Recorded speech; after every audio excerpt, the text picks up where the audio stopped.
quando buscamos uma mensagem do Senhor, o que fazer quando não concordamos com o que Ele nos fala?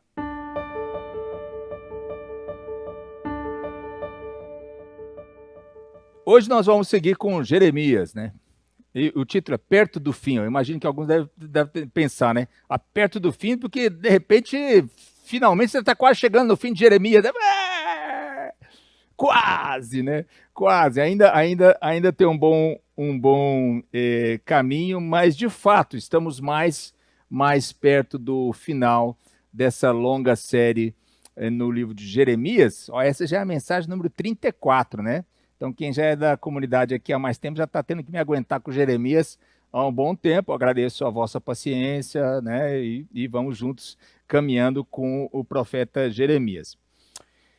E hoje nós vamos fazer uma mensagem, eu já vou explicar um pouquinho como que vai ser, mas é que vai ser um panorama de uma história assim do que acontece. O perto do fim é porque é o fim dos últimos dias do reino de Judá antes de cair para os babilônios, nas mãos de Nabucodonosor. E aí nós vamos olhar essa parte dessa história, né? Perto do fim é esse fim, né? Que a gente se refere. E também há alguns escatológicos do fim dos tempos, não é perto do fim dos tempos, não sei. Né? Se Jesus falou que não sabia quando que era, como que eu vou saber, né? Então não é o perto do fim, o fim dos tempos. É o perto do fim do reino de Judá antes de cair na mão dos babilônios. E nós vamos então agora ler um breve trecho de Jeremias no capítulo 39, do verso 16 ao 18. Vamos ler e aí eu já explico um pouco como que nós vamos ouvir essa história dessa parte do que acontece na história do povo de Judá naquela época. Diz assim, palavra do Senhor, através de Jeremias, capítulo 39, a partir do verso 16. Diga ao etíope Ebed-Meleque, assim diz o Senhor dos Exércitos, o Deus de Israel, farei a esta cidade tudo o que prometi. Enviarei calamidade e não o bem. Você haverá ser destruída, mas eu os livrarei daqueles que você tanto teme. Porque confiou em mim, darei a você sua vida como recompensa. Eu o resgatarei e o protegerei. Eu, o Senhor, falei. Vamos orar. Senhor, agora que nós abrimos, lemos, ouvimos a Tua palavra juntos, pedimos que seja o mesmo Espírito de Deus que esteve com Jeremias, falando através do profeta, há tanto tempo atrás, esteja presente também com a gente aqui hoje, nessa manhã, nos ajudando a ter nossa mente aberta, nosso coração receptivo, para ouvir de novo a Tua palavra, de maneira fresca hoje. E para que estejamos abertos para que a Tua palavra provoque em nós hoje os efeitos, a transformação que o Senhor quer operar em nós hoje, a partir da Tua palavra. Assim te pedimos em Cristo Jesus. Amém. Pois bem, então deixa eu agora a prometida explicação. A mensagem de hoje vai ser naquele modo que alguns de vocês da comunidade já me viram fazer antes, que é o senta que lá vem história. Também quem é mais, o pessoal novinho aqui talvez não vai saber, mas quem é mais velho, a expressão comunica, né? Senta que lá vem história, programa de TV e tudo mais, que era o momento de ouvir história. Talvez alguns de vocês, os mais antigos aí, né, se recordem que eu fiz isso em algumas mensagens no livro do profeta Daniel, para contar algumas coisas que estavam acontecendo lá. Eu fui só simplesmente contando toda a história do que aconteceu e a gente foi ouvindo juntos, seguindo aquela história. Ou seja, a ideia hoje é que nós ouçamos a história do que aconteceu em Jerusalém nos últimos dias do reino de Judá, antes dela ser invadida pelos babilônios. E ao ouvir essa história, nós vamos buscar imaginar os fatos narrados pelo profeta Jeremias nesses capítulos aí 37 a 39 do livro. E ao imaginar essas cenas narradas ali no livro, ouvindo a sequência dos acontecimentos, o meu convite vai ser que nós busquemos nos identificar com alguns dos personagens envolvidos nessa história. Vamos tentar nos colocar nos sapatos deles. Se diz isso, se diz, né? Acho. Ou essa é uma expressão em espanhol ou em inglês, sei lá. Vamos tentar nos colocar no lugar da outra pessoa. Isso. Desculpa, obrigado, Ruth. A Ruth já me olhou assim, acho que não, em português não funciona.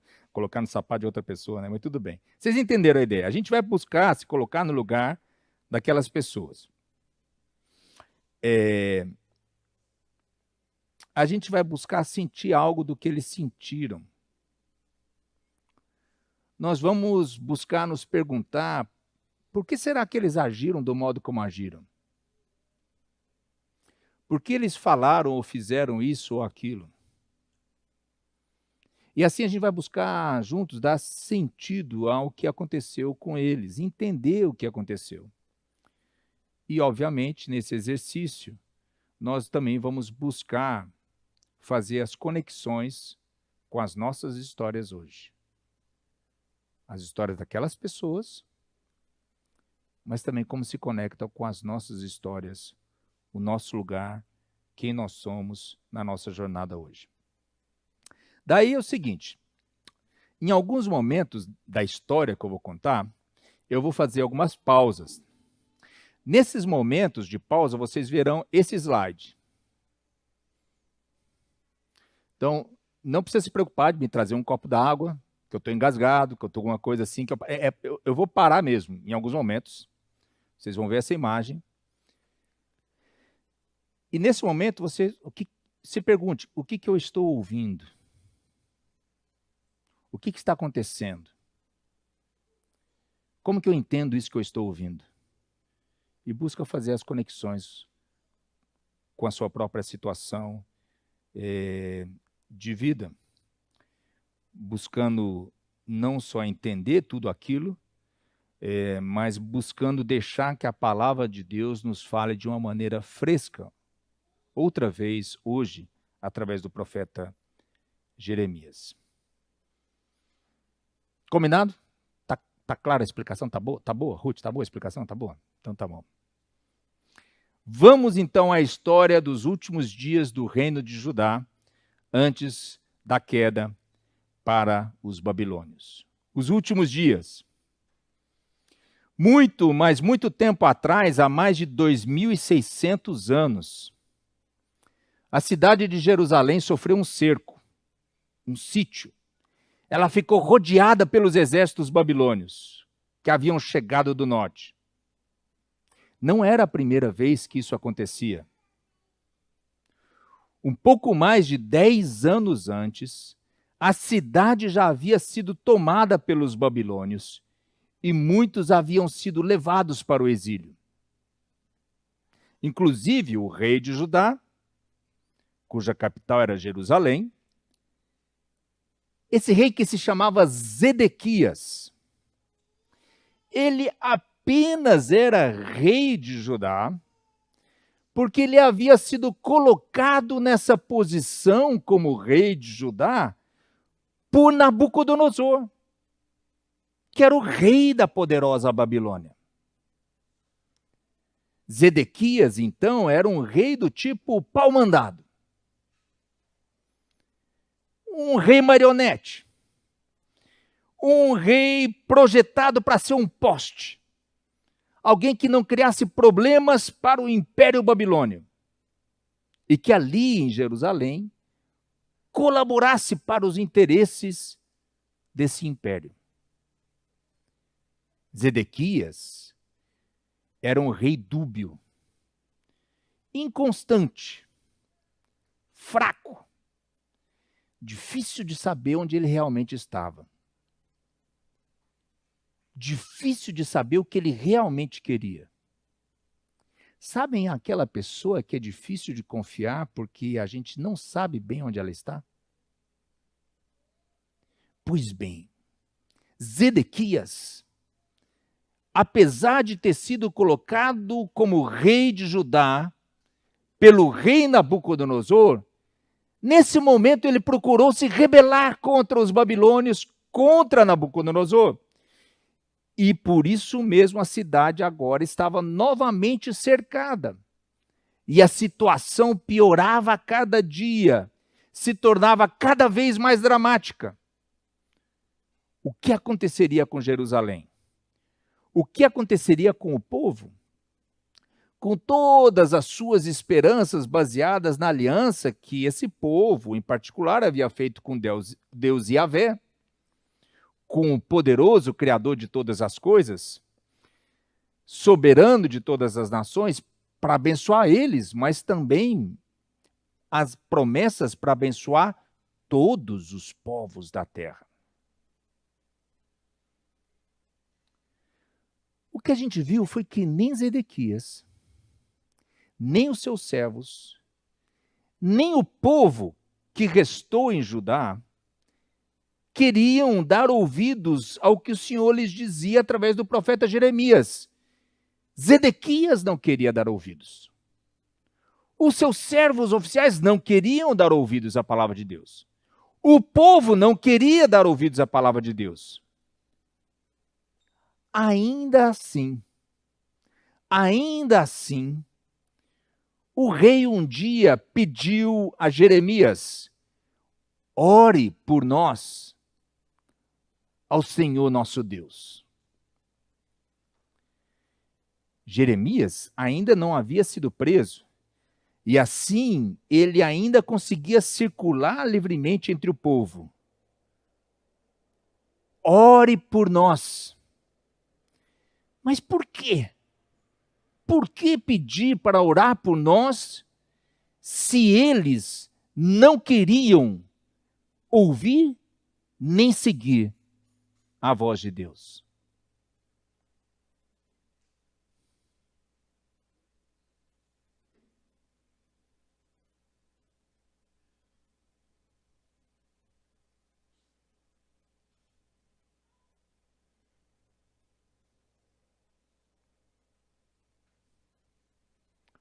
Nessa época, havia um outro império poderoso por perto, os egípcios. E o exército do faraó partiu em direção a Jerusalém. Zedequias e muitos outros oficiais da corte se animaram, porque aparentemente eles teriam um aliado, um forte aliado. E na cabeça deles, isso seria suficiente para eles se livrarem dos babilônios. E, de fato, os babilônios recuaram do cerco que faziam a cidade de Jerusalém. Mas daí, o Senhor lhes falou novamente através do profeta Jeremias e lhes disse: não se iludam. Não se iludam. Não pensem que eles foram embora para sempre. Eles voltarão, conquistarão e queimarão essa cidade de alto a baixo. Não se iludam. Mas é tão difícil não se iludir quando parece que os nossos problemas foram resolvidos. Mesmo quando eles aparentemente são resolvidos, mas não da maneira como Deus nos indicou que fosse a melhor, segundo os caminhos de Deus. Não se iludam.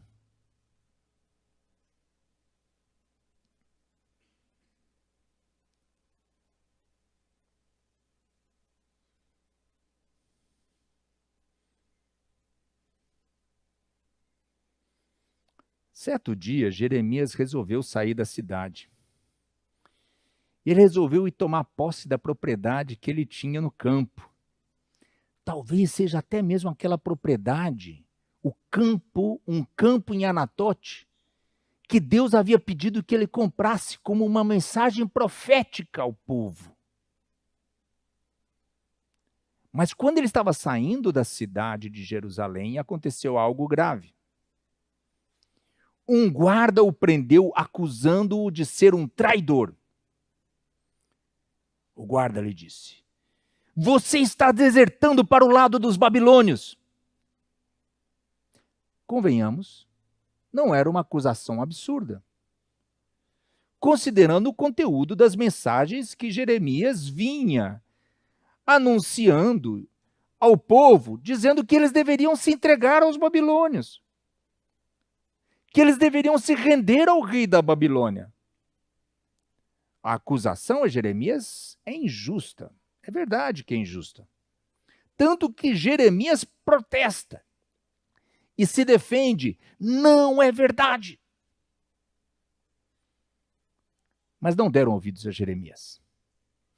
Aliás, quantas vezes nessa longa história de Jeremias vimos que não lhe davam ouvidos? Eles açoitaram a Jeremias. Mandaram prendê-lo na casa do secretário Jonatas, que havia sido transformado em prisão. Nós não sabemos por que Jeremias foi enviado para esse tipo de prisão. Será que os presídios estavam cheios? Por causa de outros desertores? Ou será porque essa seria então uma prisão especial de máxima segurança para aquele cuja mensagem era a mais perigosa? Sabemos que para onde levaram Jeremias era algo muito ruim. Uma cela do calabouço. Talvez exatamente a mesma cisterna onde ele voltará a ser colocado pouco tempo depois, e já vamos ouvir isso na história. Sabemos que essa cela de calabouço era algo subterrâneo. Talvez uma pequena entrada na superfície e lá embaixo algo mais amplo, com pouca ou nenhuma luz. Um lugar cheio de lama e outros dejetos, um lugar absolutamente insalubre. Não nos surpreende que Jeremias peça para não voltar para aquele lugar. E quando é que ele pede para não voltar para aquele lugar? Zedequias, o rei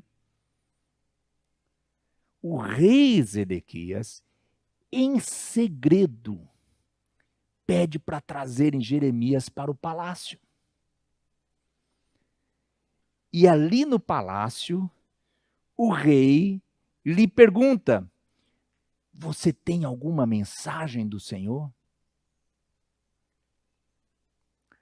A gente não sabe em que medida esse rei é mais cara de pau. Chamá-lo em segredo?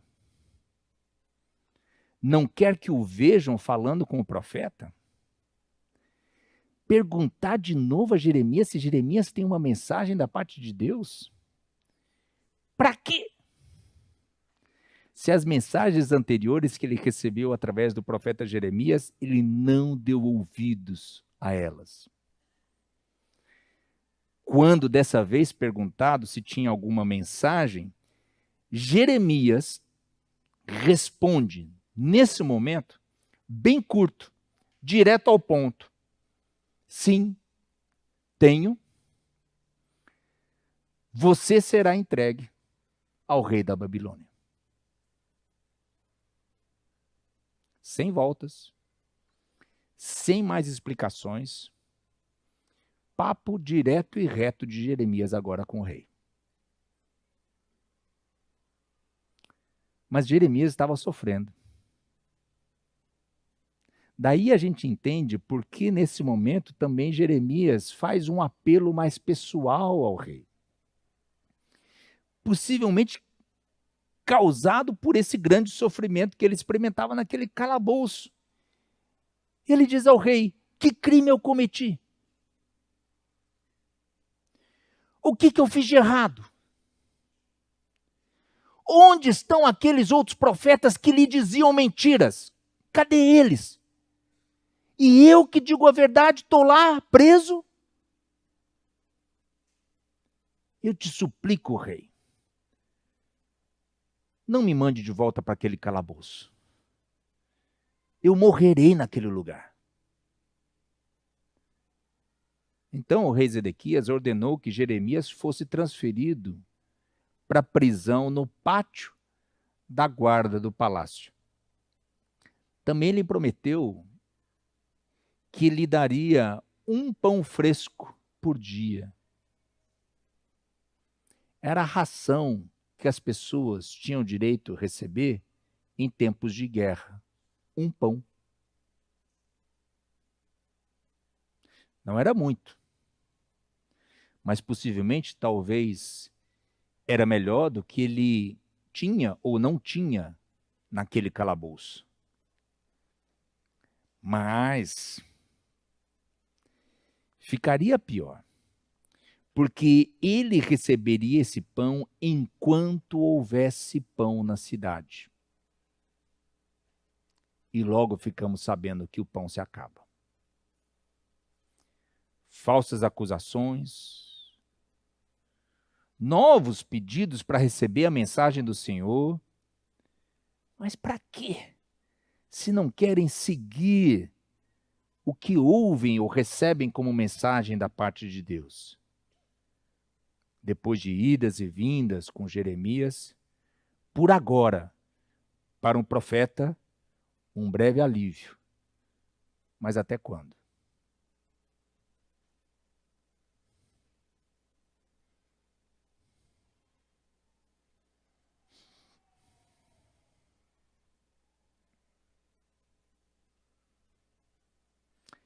Então chegam novas acusações contra Jeremias. Novas acusações onde as pessoas confundem o mal com o bem. Alguns oficiais do reino de Judá ouviram as palavras de Jeremias a todo o povo. E eram palavras que diziam assim: todos os que ficarem aqui morrerão, mas os que se renderem aos babilônios viverão. Jeremias disse mais: a sua recompensa será a vida. A cidade será entregue. Babilônia a conquistará. Mas a sua recompensa será a vida. E a reação desses oficiais do reino de Judá foi: esse homem deve morrer. Suas palavras irão desanimar os soldados, o que certamente seria verdade. Essas palavras de Jeremias com certeza teriam poder para desanimar os soldados nos muros daquela cidade. Mas daí eles disseram algo que nos chama a atenção. Os oficiais dizem a respeito de Jeremias: esse homem não busca o bem, mas a desgraça da nação.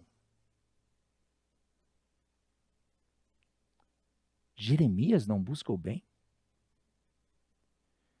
Logo Jeremias, que apesar das palavras duras, da mensagem dura que entregava, ele uma e outra vez repetia que essas palavras eram entregues para que eles experimentassem o bem, a paz, o shalom, a restauração do povo, da nação. Ele as entregava para que eles tivessem vida. Aqui, Jeremias não só é acusado de não buscar o bem, mas também de estar ativamente buscando o mal. Pior, o rei Zedequias concorda com eles. E diz, convenhamos que falsamente, o rei diz: não posso impedi-los. E diz que eles fizessem o que quisessem com Jeremias. Não posso impedi-los? O rei diz que não pode impedi-los? Os oficiais então tiraram Jeremias da prisão do palácio e o baixaram com cordas para dentro de um poço vazio. Uma prisão agora, igual ou pior que a prisão anterior. Porque dizem que no fundo a camada de lama, e possivelmente outros dejetos, era tão grande que Jeremias fica enfiado, atolado nessa lama.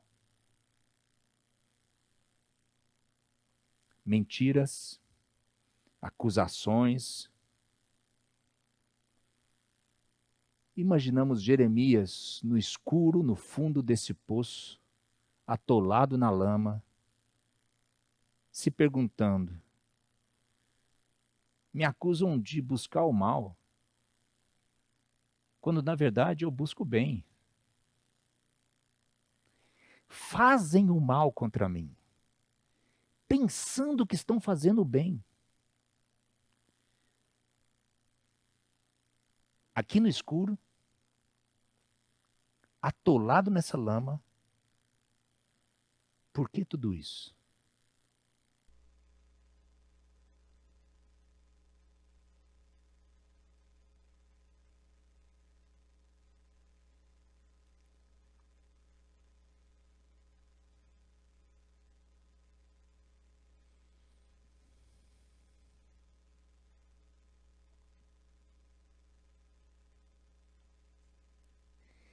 Então surge uma ajuda inesperada de um personagem surpreendente. Ebed-Meleque é o seu nome. Um etíope, que era oficial da corte, um funcionário do rei, mas um estrangeiro. Dizem, inclusive, que ele foi forçado a ser funcionário do rei. Não tinha outra alternativa. E Ebed-Meleque, o etíope, fica sabendo que Jeremias estava no fundo do poço. Nesse momento, o rei julgava um caso em um dos portões da cidade. Ebed-Meleque, então, sai correndo para chegar onde o rei estava. E aí, quando encontra o rei, o etíope lhe diz: ó, meu senhor, o rei, estes homens fizeram muito mal em colocar o profeta Jeremias no poço. Fizeram muito mal. Os oficiais que prenderam Jeremias não sabiam que estavam fazendo mal? O rei, que inclusive estava agora, imaginem, julgando um caso num dos portões da cidade. Um juiz não é aquele que deveria saber a diferença entre o bem e o mal, entre o que é certo e o que é errado? É necessário que um personagem improvável, um etíope, um estrangeiro, um gentio, não era do povo. É necessário que um estrangeiro apareça para lhes dizer que aquilo estava mal. E esse estrangeiro busca consertar esse mal, fazendo o bem em lugar do mal que aqueles outros fizeram. O rei, então, que rei vai e volta, né? Diz e concorda com o etíope, agora diz, então vá com 30 homens lá e tire Jeremias do poço. 30 homens. E o rei diz assim, antes que ele morra. Então o rei sabia que a situação de Jeremias era dramática.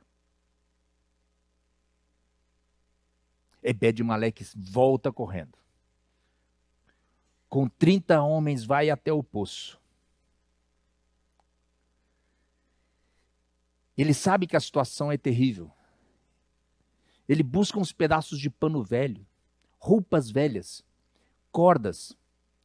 Primeiro ele desce aquelas roupas velhas e panos até o fundo do poço e pede para Jeremias: Jeremias, coloque essas roupas, esses panos velhos debaixo dos seus braços. Passe as cordas, porque assim as roupas e esses panos não deixarão que as cordas te machuquem. Imaginem toda a operação cuidadosa.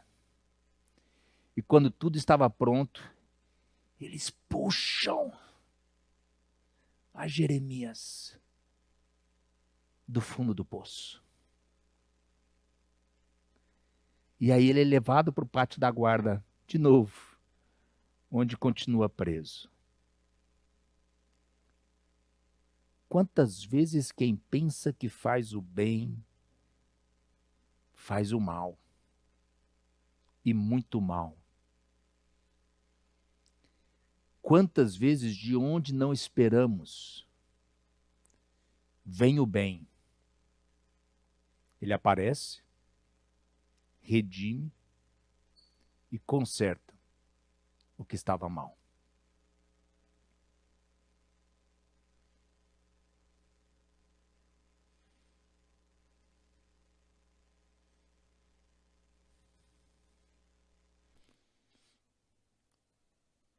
Certo dia, o rei Zedequias manda buscar Jeremias para falar com ele. O rei manda buscar Jeremias de novo. Parece brincadeira e uma de mau gosto. E o rei lhe diz a Jeremias: eu quero lhe fazer uma pergunta, não me esconda a verdade. E a gente até imagina Jeremias levantando os olhos, olhando para o rei, possivelmente desejando responder de maneira mal educada. Que colocação sem sentido é essa? Não me esconda a verdade. Desde quando Jeremias escondeu a verdade do rei? Ou se os problemas todos que Jeremias estava enfrentando não eram justamente por lhe dizer a verdade? Daí o profeta lhe responde: se eu lhe disser a verdade, você me matará. E se eu lhe der conselhos, você não me ouvirá.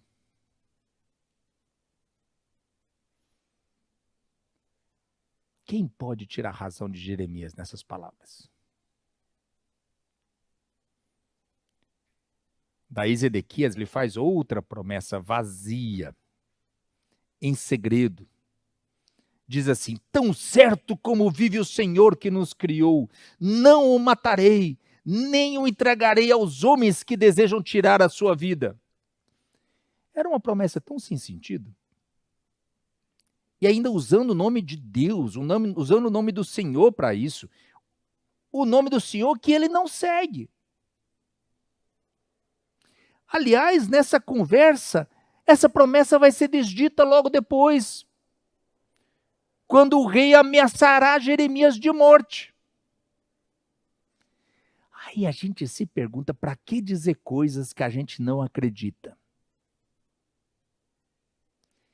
Para que prometer outras que nós não estamos dispostos a cumpri-las?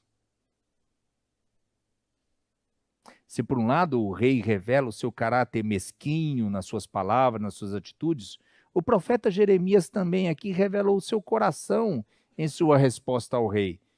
Se você se render, você e sua família viverão. Prestem atenção. Uma vez mais fica claro, bem claro, que as palavras, as mensagens de Deus através de Jeremias, na verdade, elas tinham o objetivo de trazer vida, não a morte. vida, não morte. Aí o rei diz que tem medo, como se não tivéssemos percebido antes nessa história. E Jeremias reforça o seu propósito ao dizer a mensagem: sua vida será poupada e tudo lhe irá bem. Mas se você não seguir, sim, haverá juízo e destruição, inclusive para os mais vulneráveis, suas esposas e os seus filhos. E a reação do rei ao final é uma reação, uma preocupação, digamos, patética.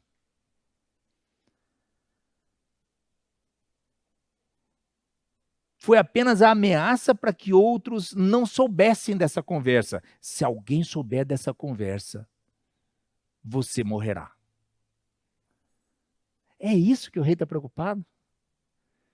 Que as pessoas saibam que ele conversou com Jeremias?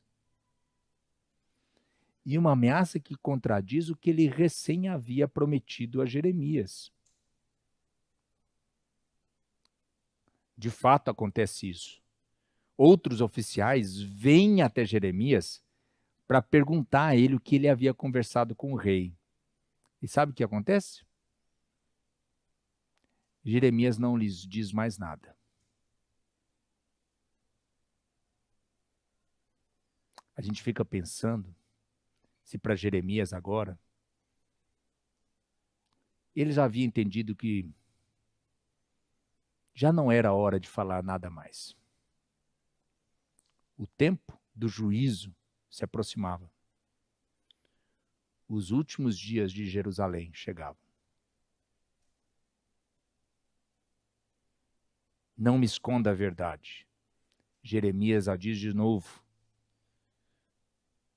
Mas é ameaçado de morte pelo rei por dizer apenas e tão somente a verdade.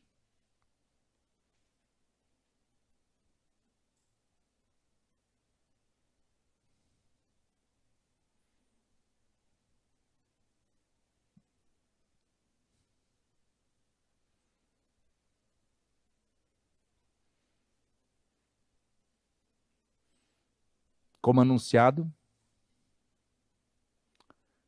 o exército da Babilônia voltou.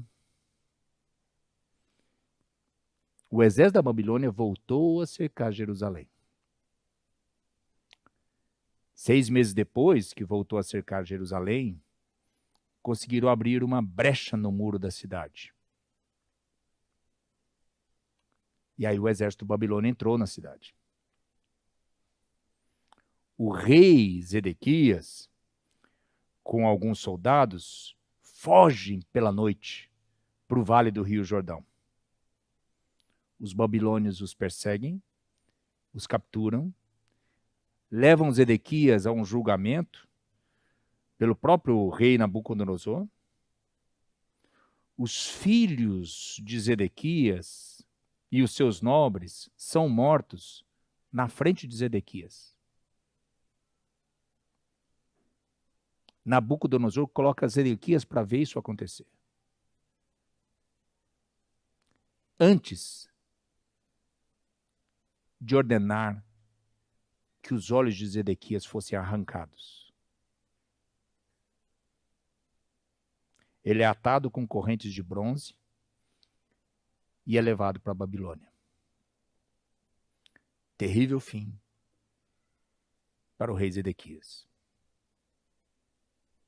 Também um terrível fim para o povo. A cidade é queimada. Inclusive o palácio real. Inclusive as casas do povo. Os muros da cidade são derrubados. O restante do povo é deportado, ficando para trás apenas alguns dos mais pobres. E o que acontece com Jeremias e Ebed-Meleque? Curioso que possivelmente alguém tenha dito alguma coisa para Nabucodonosor sobre Jeremias. sobre quem era esse profeta. Porque Nabucodonosor diz assim sobre Jeremias: cuide que ele não seja ferido. Tome conta dele e providencie tudo que ele pedir. Jeremias é encontrado, retirado da prisão, e aí permanece em Judá, no meio do seu povo. Um rei estrangeiro, mais preocupado com a vida do profeta Jeremias que o rei ou os oficiais de Judá. Claro, excluindo o etíope. Ebed-Meleque, não nos esquecemos dele nessa história. Tampouco Deus se esqueceu de Ebed-Meleque. E envia uma palavra. Deus envia uma palavra ao etíope através do profeta Jeremias. E a palavra dizia assim: enviarei calamidade e não o bem. Você haverá, a cidade, ser destruída, mas eu os livrarei daqueles que você tanto teme. Porque confiou em mim, darei a você sua vida como recompensa. Eu o resgatarei e o protegerei. Eu, o Senhor, falei. A vida protegida. A vida guardada. A vida como recompensa para aqueles que ouvem e confiam no Senhor.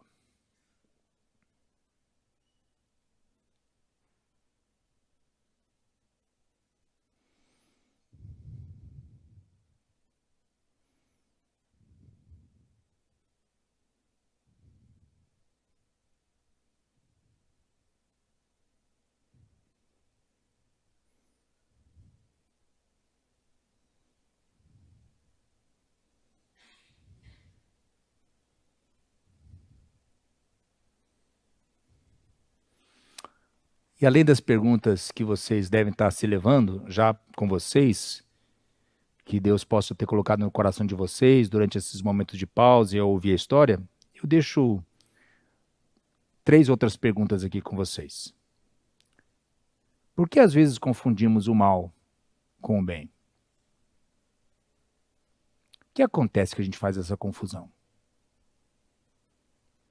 E como cuidar para que isso não aconteça? A segunda, quando buscamos uma mensagem do Senhor, o que fazer quando não concordamos com o que Ele nos fala?